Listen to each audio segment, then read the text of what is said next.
Welcome to Slasher Sunday. So, tonight I'm going to be covering a movie that I cannot believe I haven't done on my channel because I did part 2. But that's because I'm an enormous fan of part 2. So much so that I have the Slumber Party Massacre collection. And I actually rebought Slumber Party Massacre 2 and 3 on Blu-ray. It came in a 2-pack. You can't buy it separately. It's just out of reach. And I was going to record this last night, but I got violently ill for some reason. I think it was something I ate. And I was going to watch a whole other movie after I did the review, and I got so sick that I spent, doesn't matter what happened. Just couldn't record the review. And then this morning I was going to record it, but I bought a new mic, and the new mic is having technical difficulties, so I guess I'm sticking with old True Blue here. Anyway, moving on. Slumber Party Massacre 1. And next week, I'm going to do Slumber Party Massacre 3. So, let's cover the rest of this franchise. So, we have got Russ Thorne, which is the killer in this. Now, the motives in this are, of course, like zero. But at the end, he does speak a little bit. Not all of these killers have to be completely speechless. I actually prefer them to talk, honestly. Even if it's just very minor, I do find it a lot more interesting when these kinds of killers say something. But, I seem to be alone on that in a lot of instances, but there you go. He's a cool looking killer. I do dig the look of the killer. Now, the film overall is fine. It's a fine slasher. It's got some good elements to it, but it lacks in others. One thing that it does have in spades is tons of absolutely over-the-top, gratuitous nudity. Holy shit. The director of this was just like, I know what my audience wants, and I'm going to show it to them, and I'm going to be extremely exploitive about it. I could just get long, lingering shots of tits, and then it frames the body and moves down to the ass, and it's girls washing themselves and stuff. It is just pure pornography. And that is one of the highlights of the films for me, because you got a lot of great tits and you got a lot of great looking women in the movie. So, that's a huge plus. Now, on the opposite side, there's very little kills on screen in the film. Now, overall, I think there's 8 kills in the movie or something, and the best gore in the film actually comes from the killer himself when he has his hand chopped off, which is a fantastical practical effect. It looks like a legitimate hand being cut off of a body, and when it hits the ground, it looks like a real hand. And I'm like, where the hell was this in the rest of this fucking movie? The only other graphic scene we really see is a guy getting a drill through the shoulder. And that looks pretty good. But anybody else, it's almost all off screen, or it's like a little throat slit or something. It's nothing cool. And when the killer's using a drill like this, I feel like the kills could have been extremely graphic. So it's kind of a shame that this film just does not pack on the gore and the kills. Because if it would have, this would have been bumped up dramatically for me. Because the characters are fun enough. They're, I don't want to say stupid. Kind of. They're portrayed as stupid. Kind of ditzy. How about that? You got these ditzy girls. So, essentially, the target audience of this time for the VHS market was a bunch of horny teens, boys typically, and then on the other side of that, a bunch of young girls who would rent this for slumber parties. So it was this perfect blend of tits for the boys and the slumber party idea, title, plot of the film. So you had a really good marketing strategy here for your target demographic, and I don't know, I feel like the kills are always important. I don't care who your target audience is. So, anyway, You get yeah, you get an opening lingering tit shot on Trish, our main protagonist here, who says she's 18 and she's in high school, but they play a basketball game with like every girl in this movie, and then obviously other kids in the high school. These chicks are in their mid-20s at fucking the least. It was fine. I was like, that girl's in high school. That girl's supposed to be like a teenager. Get out of here. Ridiculous. And then the parents leave, and then leave it up to their guy neighbor to take care of and check in on their gorgeous 18-year-old daughter. Man, they must really know this guy well for them. And he's even over at night, and she's like having drinks with him. Like, it's coffee. But like, come on. There's no way. It doesn't even look like this dude's married. Like, he's always by himself. And I'm just like, dude, any fucking guy would want to bang that chick. Like, it's just ridiculous. It's just, I mean, I know not everybody's a pervert like me, but I just look at that situation and I think, that's the 80s for you. You can't even talk to people, like kids, anymore. I don't even talk to children anymore that aren't my own. Like, if a kid walks up to me, I just get uncomfortable instantly. I'm like, no. You need to go away. Parents, somebody's going to see me with you, near you, and is going to be like, what are you talking to a kid for? No, I don't play with that shit anymore. So yeah, my neighbor was like, here's my ridiculously hot 18-year-old daughter. Can you check in on her while we're gone? I'd be like, yeah, I can figure that out. And okay, so these young boys are hitting on this phone, this girl who works for the phone company. She's like up there, she's working on the phone lines, whatever. And he starts hitting on this chick. And honestly, it feels like she's kind of into him. She's kind of thinking about it. And then his friend comes by and is like, your number is 0. Let's get out of here. And like pulls him away. And she kind of looks back at him like, interested. His friend totally cock-blocked this guy. And in addition to that, if he wouldn't have taken his friend away, maybe freaking Russ Thorne wouldn't have grabbed her and pulled her in this van and gotten her ass killed. So he cock-blocked his friend and then life-blocked this other chick. So this guy's an asshole. I do like, there's a missed opportunity here, because I always harp on how horror is done best subtly. Now, in the climax, you want to go for broke. But before the climax, you need a build-up of eeriness, build-up of creep factor. And it's about if your audience is paying close enough attention, if they're letting kind of the edges of the screen fuck with them, And there's a moment in this movie when the kids are all walking past this trash can, and the girl who works for the phone company, who's killed, is laid in this trash can. And it's just ever so subtly off screen, like off center. So she's not centrifugally focused. She's just kind of to the right in the trash can, and they're just walking past it. And then they close in on her. Like, then they do like a hard cut right to her. Like a zoom. It's not a zoom cut, but it's real quick. And you're just in on her. And I'm like, oh man, if they wouldn't have done that, it would have added to the eeriness of this. Cut that like 2-second scene out of the close up on her. Like, I know that they want to zoom in. I know that they want to show her. But it's not necessary. Imagine if they just walked past that trash can and half the audience didn't even notice her. And the half the audience that was paying attention was like, did you fucking see that? It's a dead chick in that trash can. Like, no, it wasn't. It's seeing things. Like, that's the kind of stuff that fucks with you. I'm telling you. Subtle horror. It's like in, a very recent example, Hereditary. You'll look around. There's things off screen you don't even notice. And so you let your eyes find them. And it's just that long take of just like, you're looking in the center of the screen where your eyes are always focusing.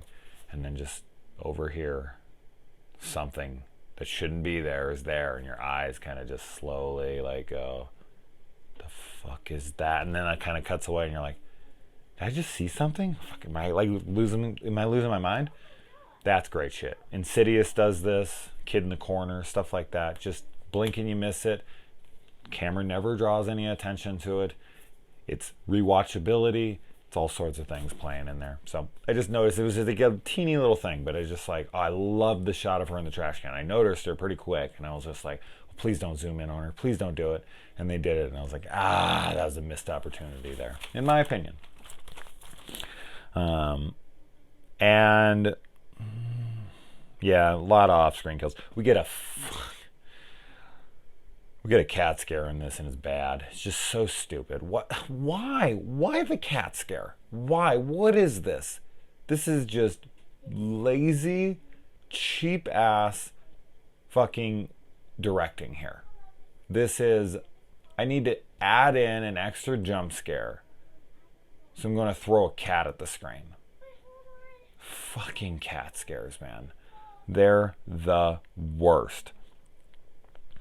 Okay. There are a couple moments in this movie that I really would have liked to be able to splice clips in of the film. But unfortunately I just can't do it right now. But, so, something breaks in the kitchen, right? And Trish goes to check on it with her friends. And it's the coffee pot that she left. It's a glass coffee pot. And she left it on the burner for too long, and it explodes. This thing just exploded not 2 seconds ago. She comes out, she finds it, and she's like, oh shit, like I left it on the burner, now I'm going to have to replace it, whatever. She picks it up and immediately takes her hand and puts it right on the bottom of the coffee pot, and then goes and throws it away. Like, how do people not notice this shit? Like, when they're filming it.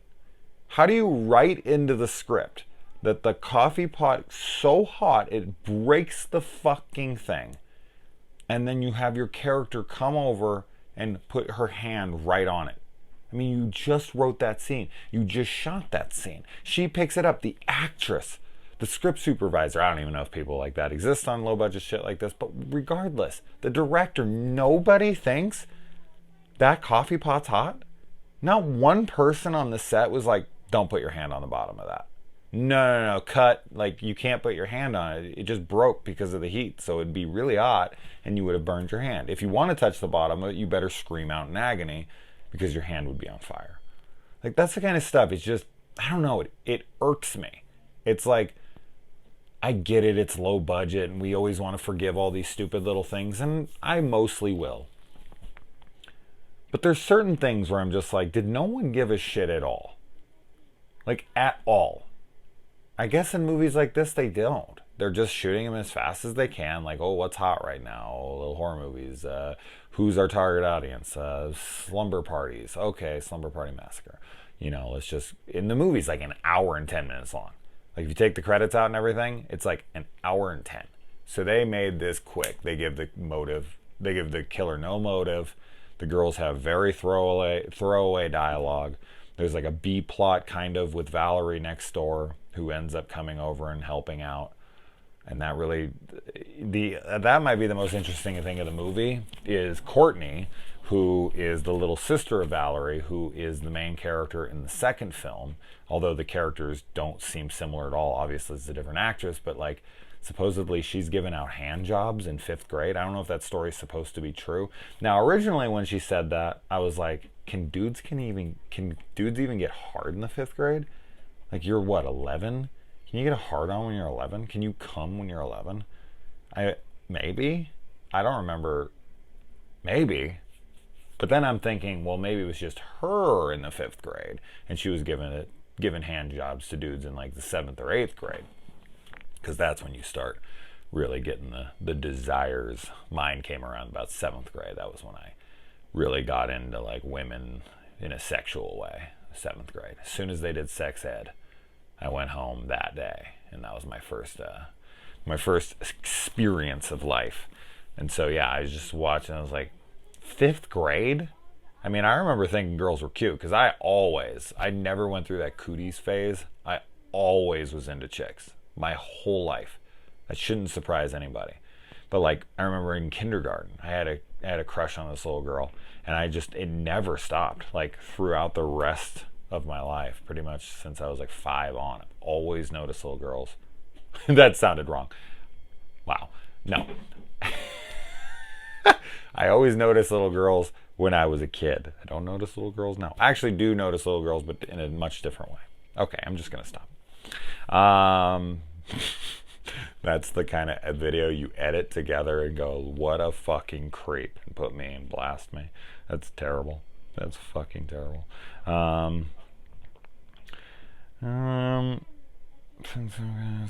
I did like the idea of sending 2 guys off in 2 different directions at once. Like, you go this way, you go out the front door, you go out the back door. There's only one guy. He can't stop both of you. It's actually smart. I was like, all right. I mean, they both get killed. One runs into the fucking garage, and the other one, like, runs next door. Like, no. You guys take off in different directions. Like, run for a while, then go to a neighbor's house, like, 2-3 blocks that way, and you go to a neighbor's house 2-3 blocks that way. Like, you can't stop both of you. But the one decides to go literally next door, and the other one decides to go into the garage. So it's not like the killer can't bounce back and forth really quick. So cool idea, executed horribly. Unfortunately, these guys were not executed horribly because there's no fucking kills on screen. Although I think one of these guys is the one that gets it through the shoulder, but even then, stupid. And then I did like that he throws these guys in the trunk of a car, and he actually sits there and counts the bodies of the victims that he's killed. I thought that was cool. And I like how he kills the pizza guy, and the pizza guy's dead in the living room, and one of the girls is like, it's like, I get hungry when I'm scared, and and she's like, essentially gets to the point that she's like, I'd feel so much better if I eat. So she goes and she steals the pizza off the dead pizza guy and starts eating it in front of her friends, and they're looking at her in horror, like, what the fuck are you doing? She's like, oh, I already feel better. That was pretty funny. That was pretty good. I like that. Valerie thinks there's something wrong next door. So she goes over with her sister, Courtney, and she's telling Courtney, like, look, there's something wrong. I just know it, whatever. And there's blood everywhere. Now, she does say it's dark, but there's blood everywhere. How does she not notice the blood everywhere behind her? I don't get that one. Well, whatever. Then the girls, Trish and her friends, knock down the killer, Russ, with a baseball bat, and then just leave him. His drill's sitting right there next to him, do nothing. And that ends up, of course, getting your friend killed. It's one of those things where it's like, I want to scream like you fucking deserve it. Like, I don't feel like they actually deserve it, but it's like, come on. You've had the killer on the ground. What is wrong with you? Just finish it. But then the movie would only be like 45 minutes instead of 70. So, you gotta do something. I like that he stares at himself in the mirror with blood on him. And then, so Courtney comes down and she goes to look in the fridge. And there's the body of the girl that leans against the door, and then she pushes the door closed loosely and then walks away, and then comes and opens it again, and the girl's body falls down on the door again, and then she pushes it closed and loosely, and then I mean, I know this is stupid, but come on. The weight of this girl's body wouldn't push that door open. That is one strong seal that fucking refrigerator has. It just was making me laugh. I did find it a little bit funny that when Courtney opens the door to the refrigerator in Slumber Party Massacre 2, a freaking demonic chicken pops out at her. And this one, a dead body pops out on her. I guess that she's having some kind of PTSD because of her fear of the fridge. So that kind of plays into the second one a little bit. And we actually even get another thing that links back to the second one. That obviously is taken from this one, when the guys are creepily peeping on these girls as they're getting... I mean, it'd be so hard not to look. It really would, but I wouldn't do it. As perverted as I am, sneaking, like if I walked up and I saw a bunch of girls like changing their clothes in the house and I wouldn't be supposed to be seeing it, like yeah, I'd be like, oh man, I want to look, but I'd get the fuck away. No, no, no, no. That's no, absolutely not. And these guys are peeping on these girls, and one of them says like, we've died and went to heaven. And of course, in the second one, it's like, no, dude, we're already dead, and this is heaven. So very similar line, a little kickback here. So the second one, I guess, technically is a sequel. And then I do like, yeah, the killer speaks, and he kind of gives his motives of like he's doing this for love in a way, like he's going after these girls because he's like, my like only a person who really like cared about you would do this for you. Like he almost, it's like flattery to him, like I've killed all these people for you, love me, like I want you to love me. Like he tries to prove his infatuation, his love, by killing people.